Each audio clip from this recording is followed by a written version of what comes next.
Chapter 11. Like summer tempests came his tears. The rat put out a neat little brown paw, gripped Toad firmly by the scruff of the neck, and gave a great hoist and a pull, and the waterlogged Toad came up slowly but surely over the edge of the hole, till at last he stood safe and sound in the hall, streaked with mud and weed to be sure, and with the water streaming off him, but happy and high-spirited as of old, now that he found himself once more in the house of a friend, and dodgings and evasions were over, and he could lay aside a disguise that was unworthy of his position and wanted such a lot of living up to. "Oh, Ratty," he cried, "I've been through such times since I saw you last, you can't think, such trials, such sufferings, and all so nobly borne. Then such escapes, such disguises, such subterfuges, and all so cleverly planned and carried out.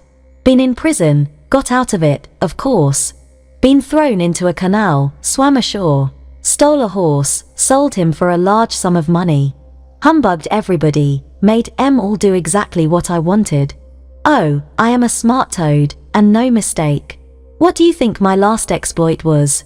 "Just hold on till I tell you, Toad," said the water rat, gravely and firmly. "You go off upstairs at once, and take off that old cotton rag that looks as if it might formerly have belonged to some washerwoman, and clean yourself thoroughly, and put on some of my clothes, and try and come down looking like a gentleman if you can, for a more shabby, bedraggled, disreputable-looking object than you are I never set eyes on in my whole life.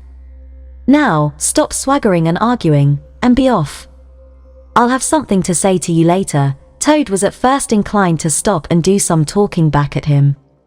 He had had enough of being ordered about when he was in prison, and here was the thing being begun all over again, apparently, and by a rat, too. However, he caught sight of himself in the looking-glass over the hat-stand, with the rusty black bonnet perched rakishly over one eye, and he changed his mind and went very quickly and humbly upstairs to the rat's dressing-room. There he had a thorough wash and brush-up, changed his clothes, and stood for a long time before the glass, contemplating himself with pride and pleasure, and thinking what utter idiots all the people must have been to have ever mistaken him for one moment for a washerwoman. By the time he came down again, luncheon was on the table, and very glad Toad was to see it, for he had been through some trying experiences and had taken much hard exercise since the excellent breakfast provided for him by the gypsy. While they ate, Toad told the rat all his adventures, dwelling chiefly on his own cleverness, and presence of mind in emergencies, and cunning in tight places, and rather making out that he had been having a gay and highly coloured experience. But the more he talked and boasted, the more grave and silent the rat became. When at last Toad had talked himself to a standstill, there was silence for a while, and then the rat said, "Now, Toady, I don't want to give you pain, after all you've been through already, but, seriously, don't you see what an awful ass you've been making of yourself? On your own admission you have been handcuffed, imprisoned, starved, chased, terrified out of your life, insulted, jeered at, and ignominiously flung into the water, by a woman, too. Where's the amusement in that? Where does the fun come in? And all because you must needs go and steal a motor car. You know that you've never had anything but trouble from motor cars from the moment you first set eyes on one. But if you will be mixed up with them, as you generally are, 5 minutes after you've started, why steal them? Be a cripple, if you think it's exciting, be a bankrupt, for a change, if you've set your mind on it, but why choose to be a convict? When are you going to be sensible, and think of your friends, and try and be a credit to them? Do you suppose it's any pleasure to me, for instance, to hear animals saying, as I go about, that I'm the chap that keeps company with gale birds? Now, it was a very comforting point in Toad's character that he was a thoroughly good-hearted animal and never minded being jawed by those who were his real friends. And even when most set upon a thing, he was always able to see the other side of the question. So although, while the rat was talking so seriously, he kept saying to himself mutinous, but it was fun, though. Awful fun, and making strange suppressed noises inside him, kick and poop, and other sounds resembling stifled snorts, or the opening of soda water bottles. Yet when the rat had quite finished, he heaved a deep sigh and said, very nicely and humbly, "Quite right, Ratty. How sound you always are. Yes, I've been a conceited old ass, I can quite see that, but now I'm going to be a good toad, and not do it anymore. As for motorcars, I've not been at all so keen about them since my last ducking in that river of yours. The fact is, while I was hanging onto the edge of your hole and getting my breath, I had a sudden idea, a really brilliant idea, connected with motorboats. There. Don't take on so, old chap, and stamp, and upset things. It was only an idea, and we won't talk any more about it now. We'll have our coffee, and a smoke, and a quiet chat, and then I'm going to stroll quietly down to Toad Hall, and get into clothes of my own, and set things going again on the old lines. I've had enough of adventures. I shall lead a quiet, steady, respectable life, pottering about my property, and improving it, and doing a little landscape gardening at times. There will always be a bit of dinner for my friends when they come to see me, and I shall keep a pony chaise to jog about the country in, just as I used to in the good old days, before I got restless, and wanted to do things. Stroll quietly down to Toad Hall, cried the rat, greatly excited. What are you talking about? Do you mean to say you haven't heard? Heard what? Said Toad, turning rather pale. Go on, Ratty. Quick. Don't spare me. What haven't I heard?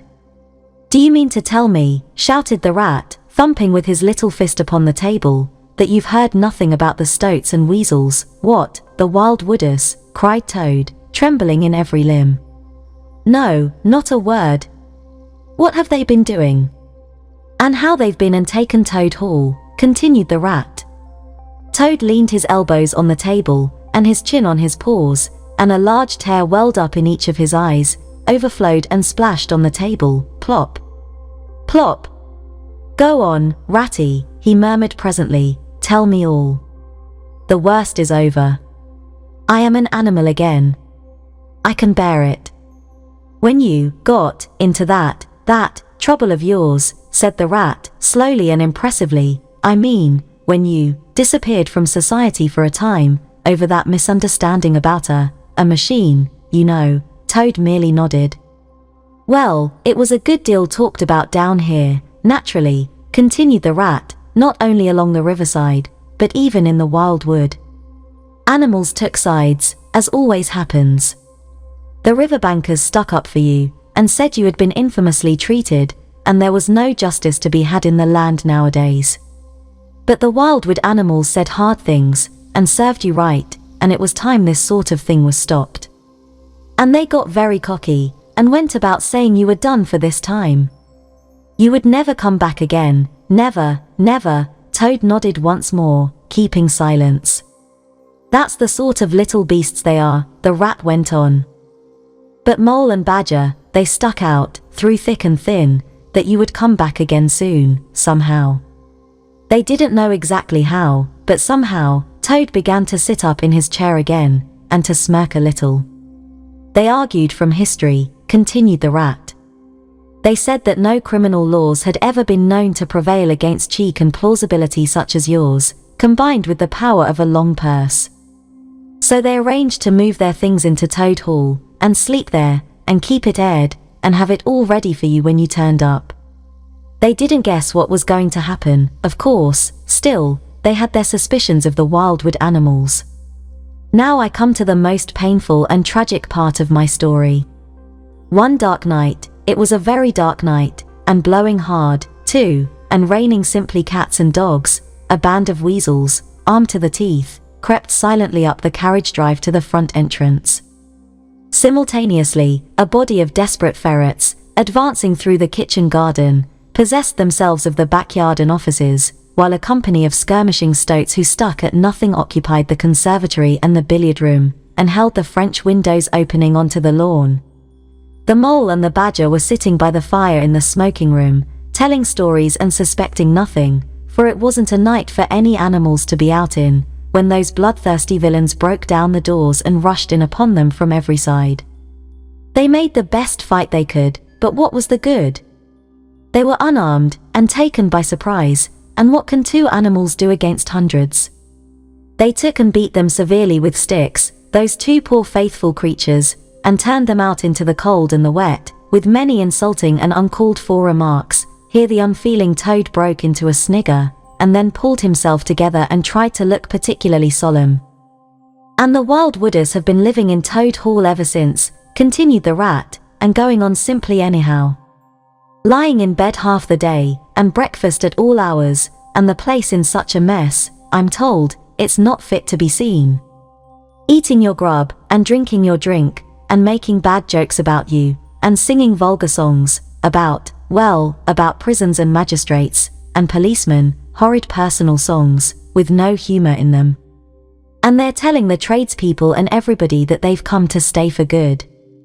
"Oh, have they?" said Toad, getting up and seizing a stick. "I'll jolly soon see about that." "It's no good, Toad," called the Rat after him. "You'd better come back and sit down, you'll only get into trouble." But the Toad was off, and there was no holding him. He marched rapidly down the road, his stick over his shoulder, fuming and muttering to himself in his anger, till he got near his front gate, when suddenly there popped up from behind the palings a long yellow ferret with a gun. "Who comes there?" said the ferret sharply. "Stuff and nonsense," said Toad, very angrily. "What do you mean by talking like that to me? Come out of that at once, or I'll—" The ferret said never a word, but he brought his gun up to his shoulder. Toad prudently dropped flat in the road, and bang! A bullet whistled over his head. The startled Toad scrambled to his feet and scampered off down the road as hard as he could, and as he ran he heard the ferret laughing and other horrid thin little laughs, taking it up and carrying on the sound. He went back, very crestfallen, and told the Water Rat. "What did I tell you?" said the Rat. "It's no good. They've got sentries posted, and they are all armed. You must just wait." Still, Toad was not inclined to give in all at once. So he got out the boat, and set off rowing up the river to where the garden front of Toad Hall came down to the waterside. Arriving within sight of his old home, he rested on his oars and surveyed the land cautiously. All seemed very peaceful and deserted and quiet. He could see the whole front of Toad Hall, glowing in the evening sunshine, the pigeons settling by twos and threes along the straight line of the roof, the garden, a blaze of flowers, the creek that led up to the boathouse, the little wooden bridge that crossed it, all tranquil, uninhabited, apparently waiting for his return. He would try the boathouse first, he thought. Very warily he paddled up to the mouth of the creek, and was just passing under the bridge, when, crash! A great stone, dropped from above, smashed through the bottom of the boat. It filled and sank, and Toad found himself struggling in deep water. Looking up, he saw two stoats leaning over the parapet of the bridge and watching him with great glee. "It will be your head next time, Toady," they called out to him.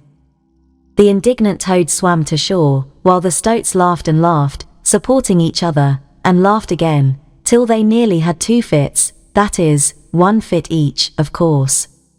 The Toad retraced his weary way on foot, and related his disappointing experiences to the Water Rat once more. "Well, what did I tell you?" said the Rat very crossly. "And, now, look here. See what you've been and done. Lost me my boat that I was so fond of, that's what you've done. And simply ruined that nice suit of clothes that I lent you. Really, Toad, of all the trying animals, I wonder you managed to keep any friends at all." The Toad saw at once how wrongly and foolishly he had acted. He admitted his errors and wrong-headedness and made a full apology to Rat for losing his boat and spoiling his clothes. And he wound up by saying, with that frank self-surrender which always disarmed his friends' criticism and won them back to his side, "Ratty, I see that I have been a headstrong and a willful Toad. Henceforth, believe me, I will be humble and submissive, and will take no action without your kind advice and full approval."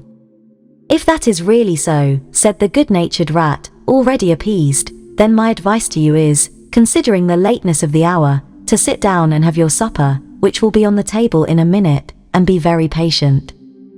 For I am convinced that we can do nothing until we have seen the Mole and the Badger, and heard their latest news, and held conference and taken their advice in this difficult matter."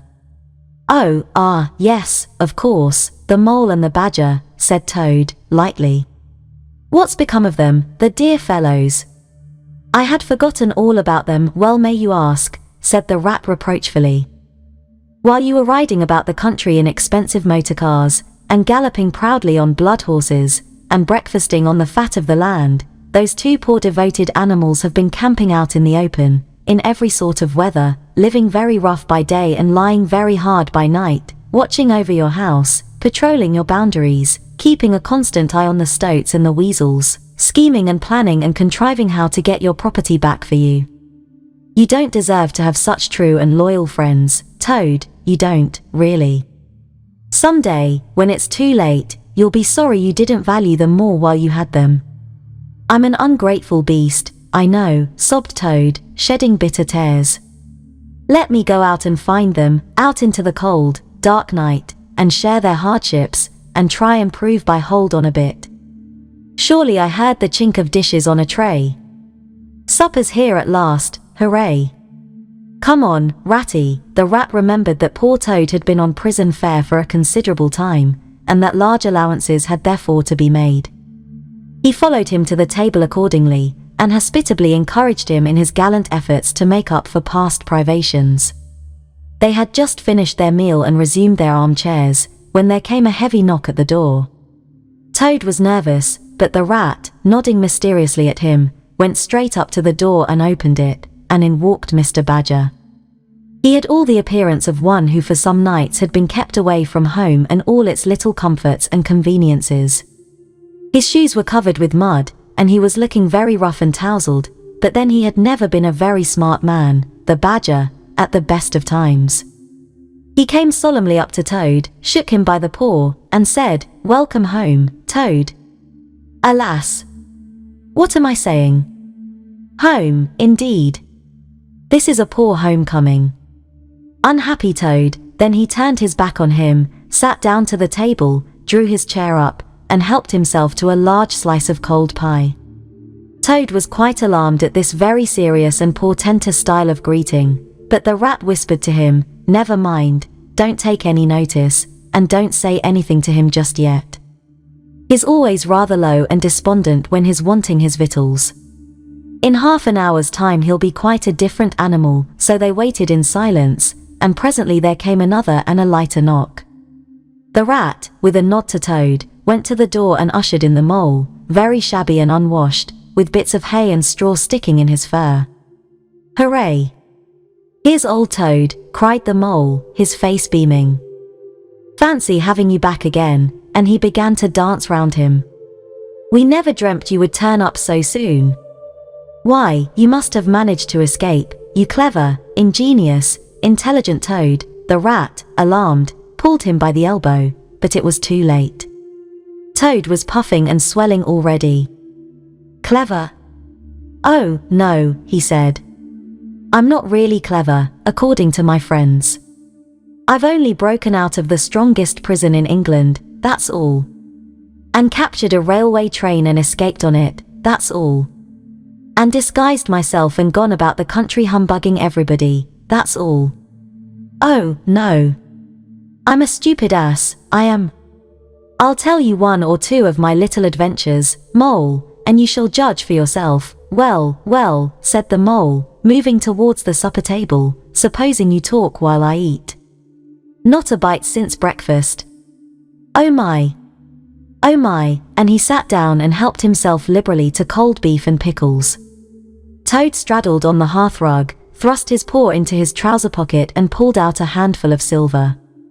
"Look at that," he cried, displaying it. "That's not so bad, is it, for a few minutes' work? And how do you think I done it, Mole? Horse dealing. That's how I done it." "Go on, Toad," said the mole, immensely interested. "Toad, do be quiet, please," said the rat. "And don't you egg him on, Mole, when you know what he is, but please tell us as soon as possible what the position is, and what's best to be done, now that Toad is back at last." "The position's about as bad as it can be," replied the mole grumpily, "and as for what's to be done, why, blessed if I know. The Badger and I have been round and round the place, by night and by day, always the same thing. Sentries posted everywhere, guns poked out at us, stones thrown at us, always an animal on the lookout, and when they see us, my! How they do laugh. That's what annoys me most. It's a very difficult situation, said the rat, reflecting deeply. But I think I see now, in the depths of my mind, what Toad really ought to do. I will tell you. He ought to know, he oughtn't, shouted the mole, with his mouth full. Nothing of the sort. You don't understand. What he ought to do is, he ought to, well, I shan't do it, anyway, cried Toad, getting excited. I'm not going to be ordered about by you fellows. It's my house we're talking about, and I know exactly what to do, and I'll tell you. I'm going to. By this time they were all three talking at once, at the top of their voices, and the noise was simply deafening, when a thin, dry voice made itself heard, saying, "Be quiet at once, all of you," and instantly everyone was silent. It was the badger, who, having finished his pie, had turned round in his chair and was looking at them severely. When he saw that he had secured their attention, and that they were evidently waiting for him to address them, he turned back to the table again and reached out for the cheese. And so great was the respect commanded by the solid qualities of that admirable animal, that not another word was uttered until he had quite finished his repast and brushed the crumbs from his knees. The Toad fidgeted a good deal, but the rat held him firmly down. When the badger had quite done, he got up from his seat and stood before the fireplace, reflecting deeply. At last he spoke. "Toad," he said severely. "You bad, troublesome little animal. Aren't you ashamed of yourself? What do you think your father, my old friend, would have said if he had been here tonight, and had known of all your goings-on?" Toad, who was on the sofa by this time, with his legs up, rolled over on his face, shaken by sobs of contrition. There, went on the badger, more kindly. Never mind. Stop crying. We're going to let bygones be bygones, and try and turn over a new leaf. But what the mole says is quite true. The stoats are on guard, at every point, and they make the best sentinels in the world. It's quite useless to think of attacking the place. They are too strong for us. Then it's all over, sobbed the Toad, crying into the sofa cushions. I shall go and enlist for a soldier, and never see my dear Toad Hall any more. Come, cheer up, Toady, said the badger. There are more ways of getting back a place than taking it by storm. I haven't said my last word yet. Now I'm going to tell you a great secret. Toad sat up slowly and dried his eyes. Secrets had an immense attraction for him, because he never could keep one, and he enjoyed the sort of unhallowed thrill he experienced when he went and told another animal, after having faithfully promised not to. There is an underground passage, said the badger, impressively, that leads from the riverbank, quite near here, right up into the middle of Toad Hall. Oh, nonsense. Badger, said Toad, rather airily. You've been listening to some of the yarns they spin in the public houses about here. I know every inch of Toad Hall, inside and out. Nothing of the sort, I do assure you. My young friend, said the badger, with great severity, your father, who was a worthy animal, a lot worthier than some others I know, was a particular friend of mine, and told me a great deal he wouldn't have dreamt of telling you. He discovered that passage, he didn't make it, of course, that was done hundreds of years before he ever came to live there, and he repaired it and cleaned it out, because he thought it might come in useful some day, in case of trouble or danger, and he showed it to me. Don't let my son know about it, he said. He's a good boy, but very light and volatile in character, and simply cannot hold his tongue. If he's ever in a real fix, and it would be of use to him, you may tell him about the secret passage, but not before. The other animals looked hard at Toad to see how he would take it. Toad was inclined to be sulky at first, but he brightened up immediately, like the good fellow he was. Well, he said, perhaps I am a bit of a talker. A popular fellow such as I am, my friends get round me, we chaff, we sparkle, we tell witty stories, and somehow my tongue gets wagging. I have the gift of conversation. I've been told I ought to have a salon, whatever that may be. Never mind. Go on, badger. How's this passage of yours going to help us? I've found out a thing or two lately, continued the badger. I got Otter to disguise himself as a sweep and call at the back door with brushes over his shoulder, asking for a job. There's going to be a big banquet tomorrow night. It's somebody's birthday, the chief weasel's, I believe, and all the weasels will be gathered together in the dining hall, eating and drinking and laughing and carrying on, suspecting nothing. No guns, no swords, no sticks, no arms of any sort whatever. But the sentinels will be posted as usual, remarked the rat. Exactly, said the badger, that is my point. The weasels will trust entirely to their excellent sentinels. And that is where the passage comes in. That very useful tunnel leads right up under the butler's pantry, next to the dining hall. Aha! That squeaky board in the butler's pantry, said Toad. Now I understand it. We shall creep out quietly into the butler's pantry, cried the mole. With our pistols and swords and sticks, shouted the rat. And rush in upon them, said the badger. And whack em, and whack em, and whack em, cried the toad in ecstasy, running round and round the room, and jumping over the chairs. Very well, then, said the badger, resuming his usual dry manner, our plan is settled, and there's nothing more for you to argue and squabble about. So, as it's getting very late, all of you go right off to bed at once. We will make all the necessary arrangements in the course of the morning tomorrow. Toad, of course, went off to bed dutifully with the rest. He knew better than to refuse, though he was feeling much too excited to sleep. But he had had a long day, with many events crowded into it, and sheets and blankets were very friendly and comforting things, after plain straw, and not too much of it, spread on the stone floor of a draughty cell, and his head had not been many seconds on his pillow before he was snoring happily. Naturally, he dreamt a good deal, about roads that ran away from him just when he wanted them, and canals that chased him and caught him, and a barge that sailed into the banqueting hall with his week's washing, just as he was giving a dinner party, and he was alone in the secret passage, pushing onwards, but it twisted and turned round and shook itself, and sat up on its end, yet somehow, at the last, he found himself back in Toad Hall, safe and triumphant, with all his friends gathered round about him, earnestly assuring him that he really was a clever toad. He slept till a late hour next morning, and by the time he got down he found that the other animals had finished their breakfast some time before. The mole had slipped off somewhere by himself, without telling anyone where he was going to. The badger sat in the armchair, reading the paper, and not concerning himself in the slightest about what was going to happen that very evening. The rat, on the other hand, was running round the room busily, with his arms full of weapons of every kind, distributing them in 4 little heaps on the floor, and saying excitedly under his breath, as he ran, "Here's a sword for the rat, here's a sword for the mole, here's a sword for the toad, here's a sword for the badger.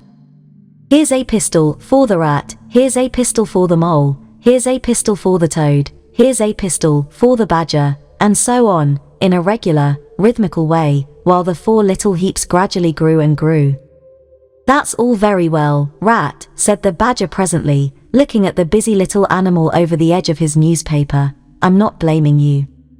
But just let us once get past the stoats, with those detestable guns of theirs, and I assure you we shan't want any swords or pistols. We 4, with our sticks, once we're inside the dining hall, why, we shall clear the floor of all the lot of them in 5 minutes. I'd have done the whole thing by myself, only I didn't want to deprive you fellows of the fun. It's as well to be on the safe side," said the rat reflectively, polishing a pistol barrel on his sleeve and looking along it. The toad, having finished his breakfast, picked up a stout stick and swung it vigorously, belaboring imaginary animals. "I'll learn em to steal my house," he cried. "I'll learn em, I'll learn em." "Don't say learn em, Toad," said the rat, greatly shocked. "It's not good English." "What are you always nagging at Toad for?" inquired the badger, rather peevishly. "What's the matter with his English? It's the same what I use myself, and if it's good enough for me, it ought to be good enough for you." "I'm very sorry," said the rat humbly. "Only I think it ought to be teach em, not learn em." "But we don't want to teach em," replied the badger.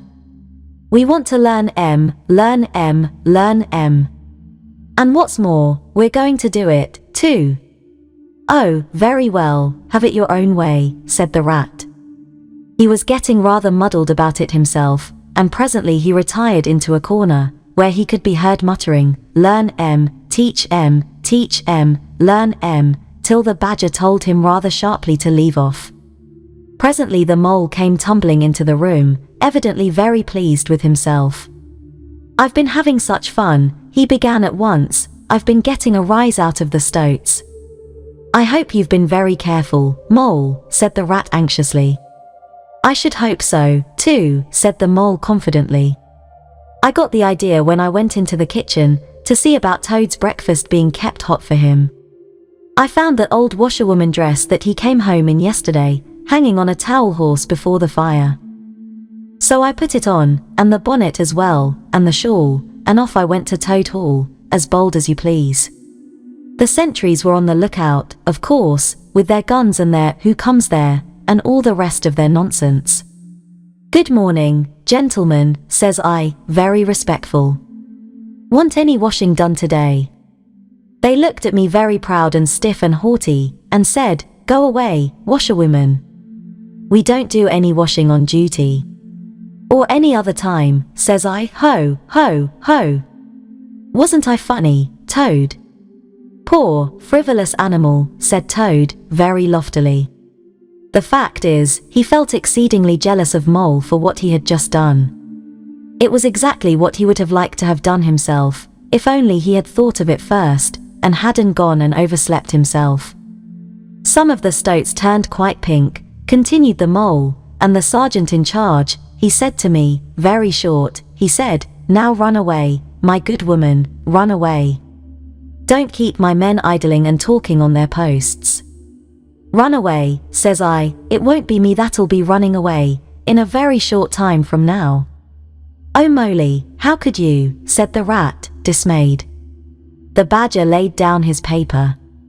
I could see them pricking up their ears and looking at each other, went on the Mole, and the sergeant said to them, never mind her, she doesn't know what she's talking about. Oh, don't I, said I, well, let me tell you this. My daughter, she washes for Mr. Badger, and that'll show you whether I know what I'm talking about, and you'll know pretty soon, too. 100 bloodthirsty badgers, armed with rifles, are going to attack Toad Hall this very night, by way of the paddock. 6 boatloads of rats, with pistols and cutlasses, will come up the river and effect a landing in the garden, while a picked body of toads, known at the diehards, or the death or glory toads, will storm the orchard and carry everything before them, yelling for vengeance. There won't be much left of you to wash, by the time they've done with you, unless you clear out while you have the chance. Then I ran away, and when I was out of sight I hid, and presently I came creeping back along the ditch and took a peep at them through the hedge. They were all as nervous and flustered as could be, running all ways at once, and falling over each other, and every one giving orders to everybody else and not listening, and the sergeant kept sending off parties of stoats to distant parts of the grounds, and then sending other fellows to fetch back again, and I heard them saying to each other, that's just like the weasels, they're to stop comfortably in the banqueting hall, and have feasting and toasts and songs and all sorts of fun, while we must stay on guard in the cold and the dark, and in the end be cut to pieces by bloodthirsty badgers. Oh, you silly ass, Mole, cried Toad, you've been and spoilt everything. Mole, said the badger, in his dry, quiet way, I perceive you have more sense in your little finger than some other animals have in the whole of their fat bodies. You have managed excellently, and I begin to have great hopes of you.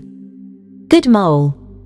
Clever Mole. The Toad was simply wild with jealousy, more especially as he couldn't make out for the life of him what the Mole had done that was so particularly clever, but, fortunately for him, before he could show temper or expose himself to the badger's sarcasm, the bell rang for luncheon. It was a simple but sustaining meal, bacon and broad beans, and a macaroni pudding, and when they had quite done, the badger settled himself into an armchair, and said, well, we've got our work cut out for us tonight, and it will probably be pretty late before we're quite through with it, so I'm just going to take 40 winks, while I can, and he drew a handkerchief over his face and was soon snoring.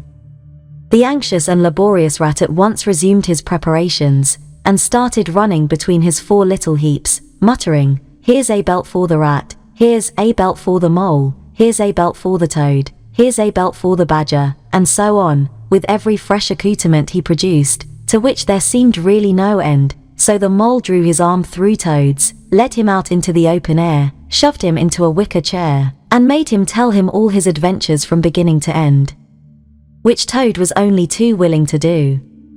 The mole was a good listener, and Toad, with no one to check his statements or to criticize in an unfriendly spirit, rather let himself go. Indeed, much that he related belonged more properly to the category of what might have happened had I only thought of it in time instead of 10 minutes afterwards. Those are always the best and the raciest adventures, and why should they not be truly ours, as much as the somewhat inadequate things that really come off?